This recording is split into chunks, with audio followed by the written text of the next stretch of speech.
Hello, everybody. Welcome to another discussion for the Enchanted Garden Fairy Tale Book Club. My name is Elizabeth, and I'm joined by the wonderful Mary W. Jensen. And we are going to be discussing Six Crimson Cranes by Elizabeth Lim. This is the third quarter discussion for this year, and we kind of had a little bit of a rough summer in that we didn't get our last quarter's discussion up in video form. So I'm really glad to be here with Mary. We're a little bit late this quarter, and that this will get up probably the very beginning of October instead of the end of September, but that's okay. It's still autumn. It counts. How are you doing, Mary? I'm doing good. Excited to be chatting again because it hasn't been a while. Yeah, it really has. I blame the world and also health. But Yes. yeah. So, to anybody new to these discussions, we have 6 questions that we will be asking of ourselves and discussing the answers to.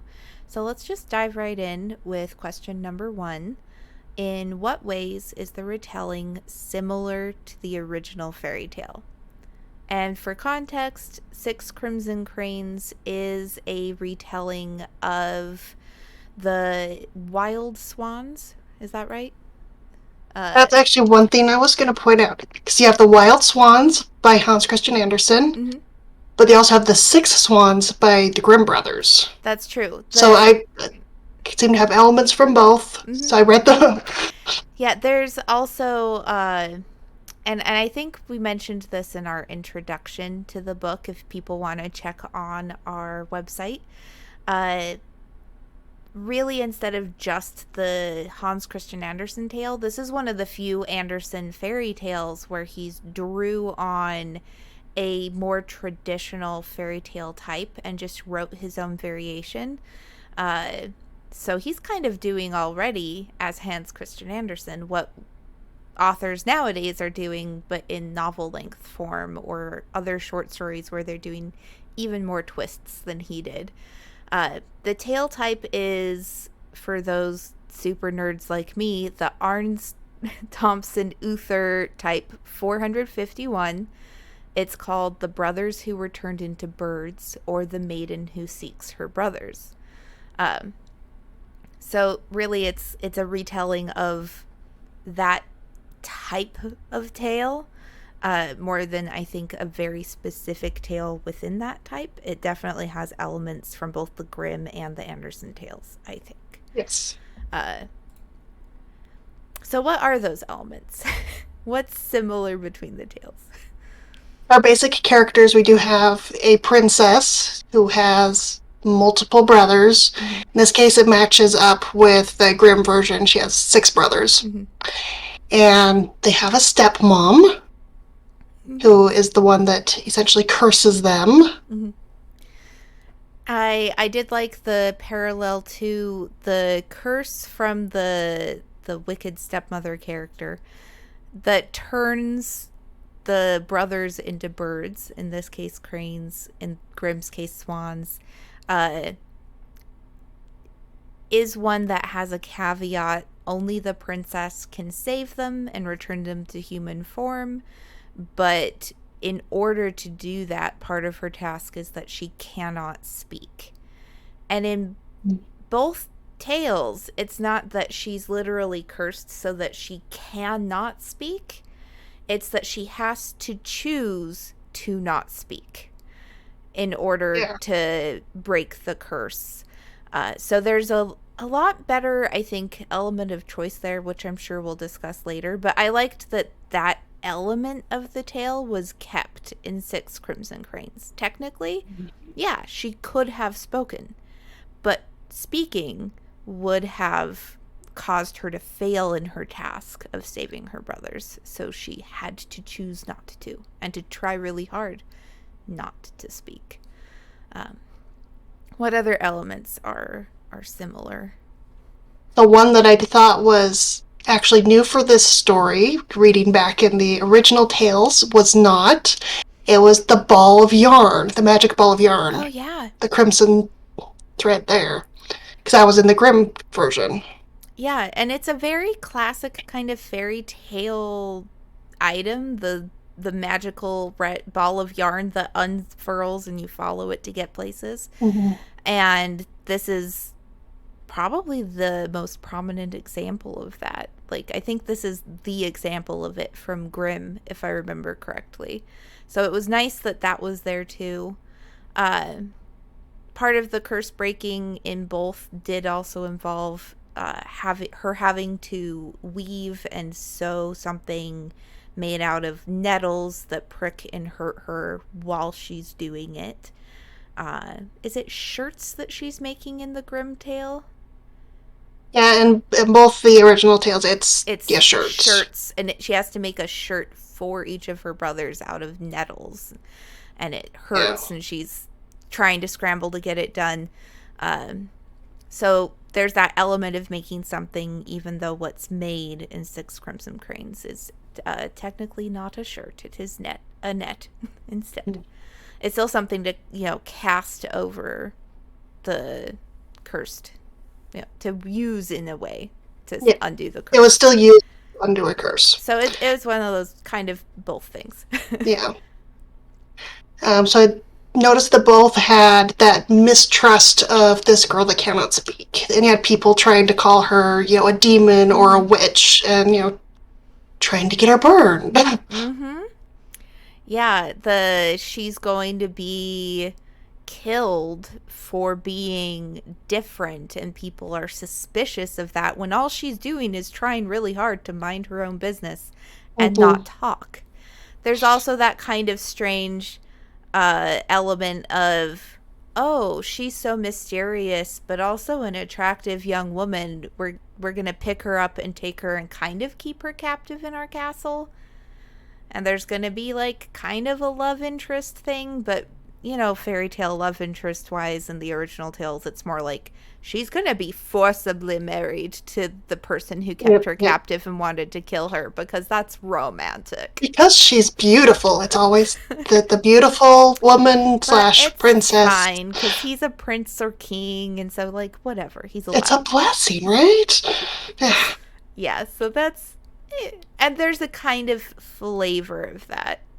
Um, and the element Yeah. of being held in this castle while she's trying to complete her task, kind of fighting against time. And anyway, so that's all there. Her ultimate undoing of the curse, and is there. She does turn her brothers back into humans in all of the tales. Uh, and kind of ends up with her love interest or the prince or king or lord or whomever. Um, so there's obviously a lot of similarities there, bringing us kind of to question number 2: how are the two stories different? A big difference up front is the setting, because this is more Asian inspired instead of European, Yeah, which is a refreshing take. very much so. I appreciate and I looked into Elizabeth Lim, and I love that she's got both the Chinese background and the Japanese, and she's bringing the lore of both of those cultures in and kind of just making a setting that is broadly East Asian traditional folklore fantasy and placing this fairy tale type in there. And it's already a fairly global tale type, in that there's like Northern Africa, all of Europe have, like, there's versions of the tale in all sorts of different countries. But this is the first I've seen that is an East Asian take on the tale, so that's very refreshing. And it's really fun to get that flavor of the East Asian folklore in there. Uh, so, good point with the setting. I took off on my own thing there. And what other ways is it different? Well, and the very obvious, we have cranes instead of swans. Mm-hmm. But you talked a bit about the weaving the object, because instead of shirts, they were weaving a net, and it's not going to be used for the brothers, but for the stepmother. Yeah, which is a pretty significant difference. You're not making like shirts that will passively fix a spell. You're making an item that's kind of a weapon against the person who caused the curse. Uh, and that kind of leads us to, I guess, the difference of the stepmother herself between the two tales. Um, there's a lot more depth, obviously, to all the characters in a novel length telling, but a very specific difference, which I really loved, was the take that actually this wasn't a curse to harm and eliminate the princes and princess for the stepmother's gain. This was a stepmother making a kind of questionable but decision to try to defend and help her stepchildren, that's interpreted by them because they don't have the whole picture as a really terrible curse. So they do, use the net against her, but there's that kind of like regret element of like, oh, actually, was that the right move? Have we just like there's layers to the villains that aren't there in the original tale for sure. Yeah, it was a really lovely change being not your traditional evil stepmother Yeah. that they showed. There was more to the story. Yeah, and that kind of flesh out uh, difference helped kind of world building wise too, because it's not just like the typical fairy tale curse of, oh, you you can't speak and you gotta weave these nettles into shirts. That's just how the curse works. It was like, oh, you're weaving these things that aren't just any nettles. It's a plant very specifically that's like dragon kryptonite, and you're going to use that because your stepmother has a dragon pearl that's giving her power. So you're going to, there's all this explanation around why they need this tool and she needs to weave it and put it all together. There's even explanation in there in the lore building for why she has to be the one to weave it, which is refreshing. I think another key difference is that in addition to just not being able to talk, there's the walnut bowl on her head also Yes. effectively disguises her so people in her own kingdom do not know and recognize, oh, that's Princess Shiori. She doesn't have that kind of protection of identity. So she doesn't even need to have been cast out. She's disguised via Walnut Bowl. Yep. I thought that was interesting. Are there any other tales that use like a bowl or a pot on the head? That's a very good question, and I would love to. I should have looked into that It's like more. I've tried looking at this. Like I don't know if this is something that comes from a specific tale source or if it's something more unique to this. I thought it was a very interesting type there. Though in the Grimm tale, I believe it was. No, maybe the other one. One of the two stories, Mm-hmm. they used walnut stain. It was specifically walnut stain to disguise her so her father would not recognize her. So that's So it very was, similar. It's like, and yeah, it's very smart that instead of the fairy tale version of brown face or black face, which is like, thank you for yeah. not doing that, we're just covering her, but we're keeping the walnut element and we're giving a reason for it. I feel like there's, I don't remember. I like, it feels like a familiar trope on the one hand, but on the other hand, I could not name why I think that, where it's from. So that's a fun thing. If anybody has the answer to that, please do let us know because Yes. that would be very cool. Like, are we making up this memory in our head, or is it? We've read so many fairy tales. They're in there somewhere. I did love the idea that because it was, in the world, walnut is used to disguise and hide magic and kind of counter it. And in other stories, walnut shells hide magical items and contain things. So I was thinking of maybe kind of bringing that element into my own writing as well and taking that extra step just from walnut shell to walnut magic and showing protection there. So That's I really liked that Yeah, aspect. it's a really nice thought, and it's a nice subtle way of, even if you're not necessarily doing a direct fairy tale adaptation, there are all these elements that anyone who's familiar with fairy tales and folklore at large will immediately feel that sense of familiarity. It's like us with the bowl on the head. There has to, like, we don't know why it's familiar and just feels like, I don't care how absurd that is, that just makes sense.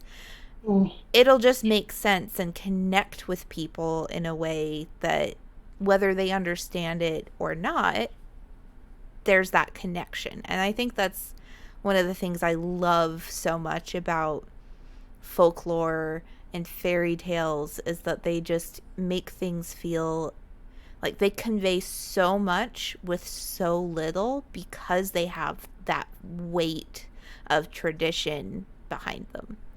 And I know that's a tangent, but very much. I think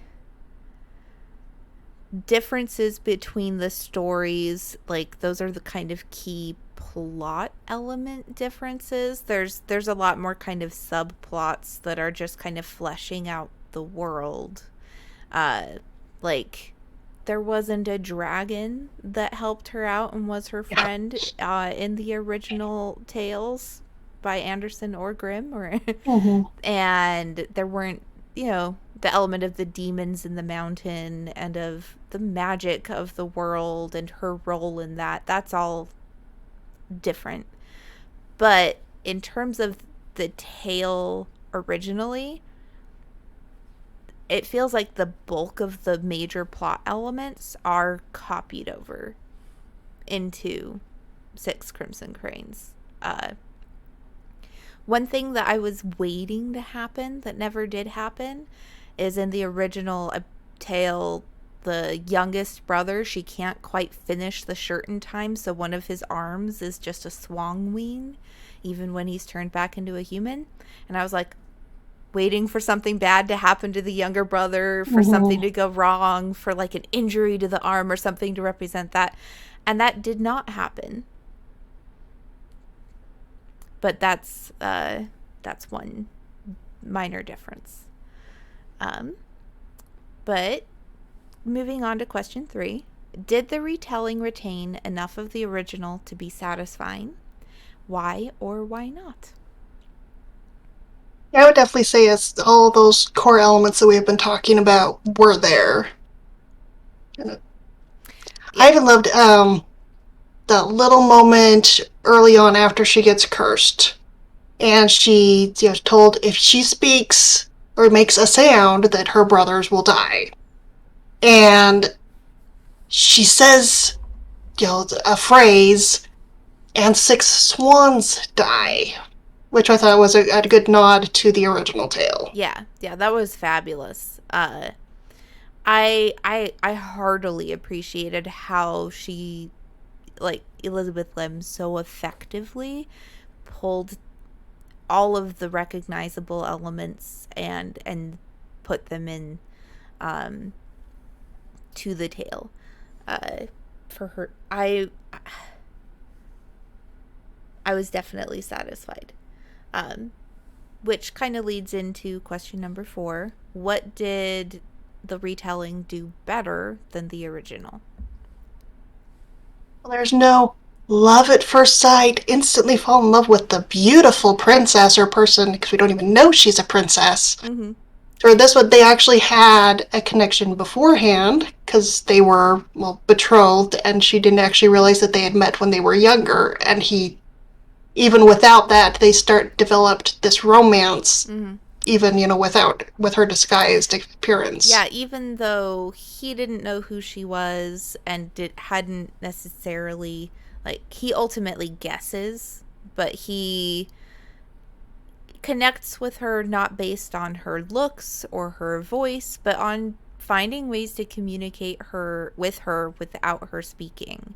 And I liked the connection of he just falls in love with her soup the first time they meet, and she tries to steal from him, and he's just like, and there's that, meet cute of, who is this trying to steal from me with the weird bowl on her head? What is this? Um, and we go from there to, okay, she lives in my castle now. Interesting. And she's still trying to, like, cook for him and make her place. And they do have a chance to develop this relationship in a way that is much better and healthier. And every time she's captive within his home, he's not there to stop it. So it's not like you don't have this resentment like, girl, stop. Like, you don't have to marry your abductor who was going to murder you. That's weird. That's not there. Thank goodness. Um, I do appreciate, like I was mentioning earlier, the shift too of having all of the lore back up and explain why she needs to go through this painful weaving process to make something to break the curse. There's that explanation of, like, it's not just some weird arbitrary feature of the magic spell. It's a way to directly counter and negate the magic of the person who cast this spell. That was good. What other things do you feel like were better done in here? It always comes down to the romance and interpersonal relationships, really. But, So often, yes. What? Just motivations, relationships. Yeah. They took out the vampires. Where are the vampires? As we have demons instead. That's true. In the Anderson story, there's just random vampires in the graveyards. Yeah. I do think that I like the setting and the setting lore that Elizabeth Lim gives us here better than the Anderson or the Grimm settings. I think there's something about both the Anderson and the Grimm tales is that they retain this very, like, European Christian with pagan elements mishmash that's interesting but strange and not necessarily what I want out of my fantasy. I don't need random Christian references in my fairy tales. That we had the similar issue with Snow Queen. Yeah. Yeah, it was just very, like, magic and yet Christian. And it's like, yeah. So I think overall it comes down to all of the characters are fleshed out and have personalities and have reasons for what they're doing, and the relationships between the characters feel very real and like they're making a lot of sense. So she kind of took this is already a tale where it feels like maybe the princess does have some agency and some power of her own, and Lim just kind of took that up a few more notches to, yeah, she's got a lot of agency and her own power, and she's choosing to do things of her own accord and growing as a person and growing in her own power while she does that, which is always lovely to see. So, what gaps did the retelling fill in that were missing in the original? And back to that motivation on really why the girl and the brothers were cursed in the first place, other than just jealous stepmom. Yeah. They just never liked the children. I don't know. Yeah, there's better explanation for that. There's a lot of really full explanation for even just fleshing out why does the princess care that much. Like, she's very close to her brothers, and she builds up this whole background of like why changing them all back is so important to her, that she would risk and sacrifice so much. um why she, Even better reason why she remains silent, instead of kind of crowdsourcing for different curse breaks via talking about it. She's like, no, I can't risk it. I'm doing it this way. uh I feel like those are really the main things. This is one of those tales where motivation is really the biggest gap that's there, I think, in the original tale. Uh Obviously the setting itself, there's a lot of questions to be had when you have like random kings and things in fairy tales. We've got a very kind of clear setting that's like, here's the hierarchy and here's the people who Mhm. exist and why these people are rulers. And so that all makes it like kind of feel a lot more stabilized, and uh, fleshes things in. Do you have any additional thoughts about Six Crimson Cranes? Let's see. So I did like an element about the net that she wove, because it seems like it was merged of the two stories. Because in one of them, I think it was I wrote it down somewhere. But one used starflowers. It didn't really say if they were like nettles at all, the asters, but they were starflowers. And the other one used nettles, and this kind of combined them into a magical star nettled thing. Yeah, that was a nice It was like a touch. magical plant.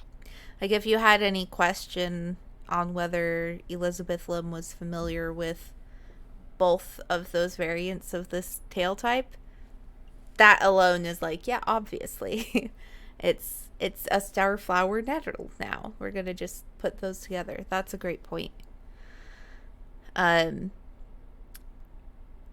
I do think, obviously, at the end there's like the hint of, hey, this is not the end of the story. This is just, there's going to be a sequel.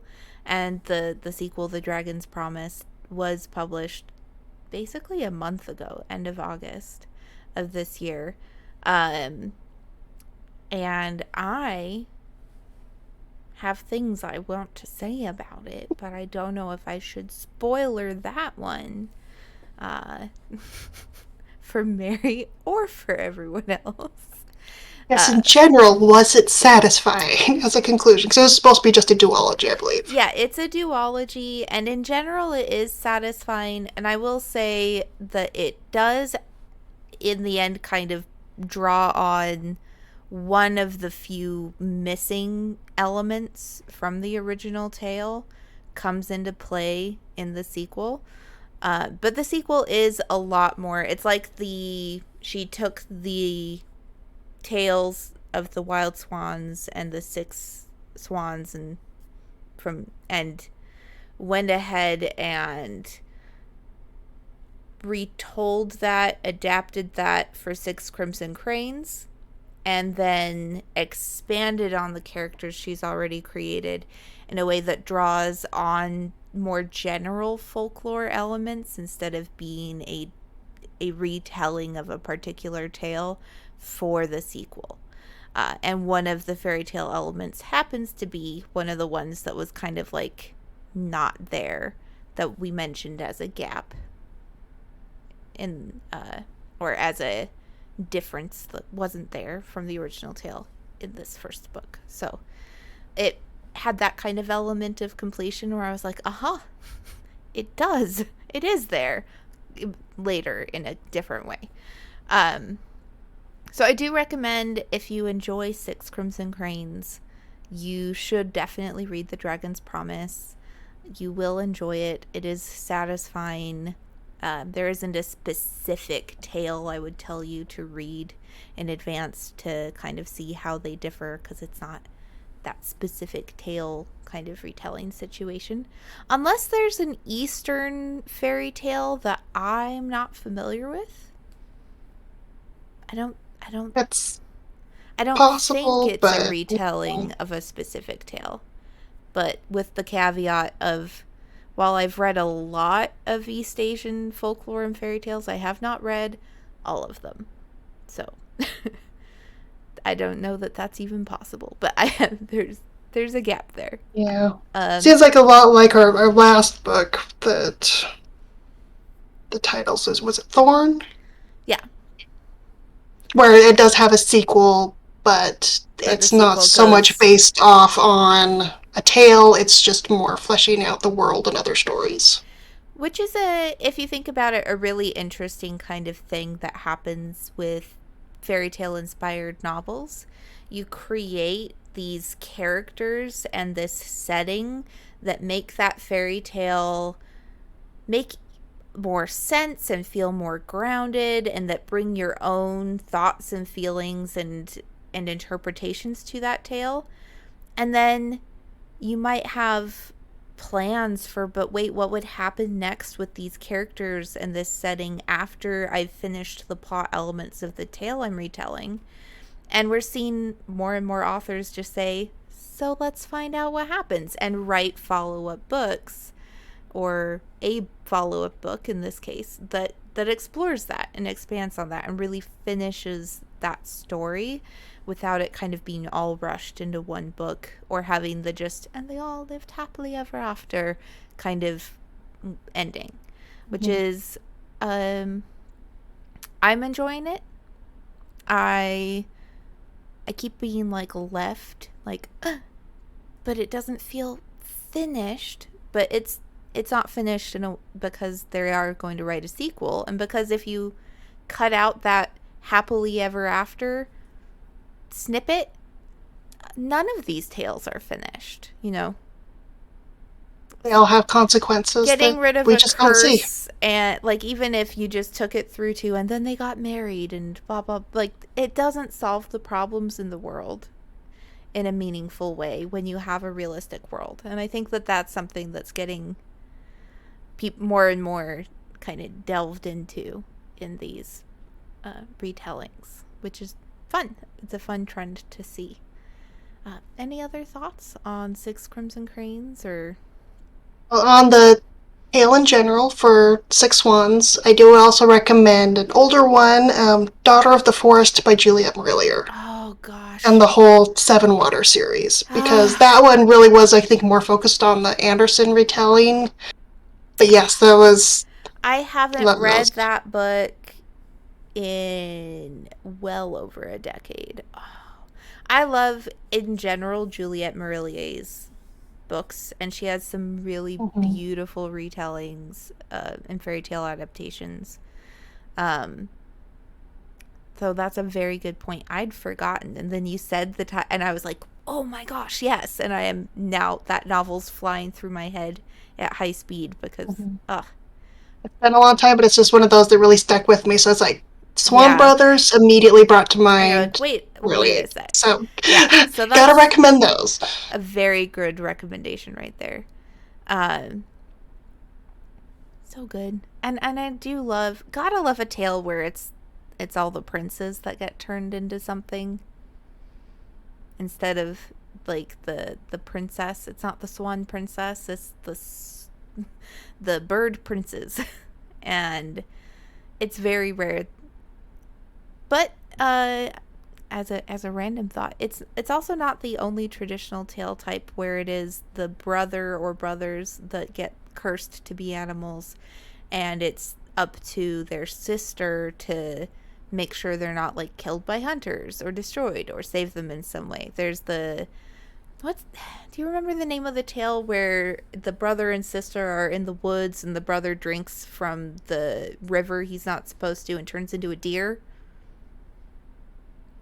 And she's living in the forest with her deer brother and saves I him from hunters and can't think of the etc. title, but I know what you're referring There's to. at least one tale where that is the case, and the name of it flew out of my head. But there it happens occasionally, And it's refreshing that the solution isn't, well, she needed assistance from a powerful man. The solution is she just needed to force the powerful men to leave her alone for long enough that she could solve this problem. Always refreshing. Anyway, thank you all for joining us for another discussion. And we hope you join us again in December this year for our fourth quarter book pick. We're going to be reading and discussing. Oh, The Bone Spindle There we by go. Leslie Vedder, which I believe is a cross-gender Sleeping Beauty, Which is or gender swapped. Not, going to be very exciting. So please join us for that. We've had a lot of really good books so far this year, so I'm looking forward. Hopefully, we end it on a strong note with the Bone Spindle. Look out for our introduction to that to be going up probably in November, just to kind of introduce the fairy tale the way that we usually do. Any other remarks or comments that I'm forgetting, Mary? I think we're good. All right. Well, thank you for joining Thank us. you. We'll see you next time.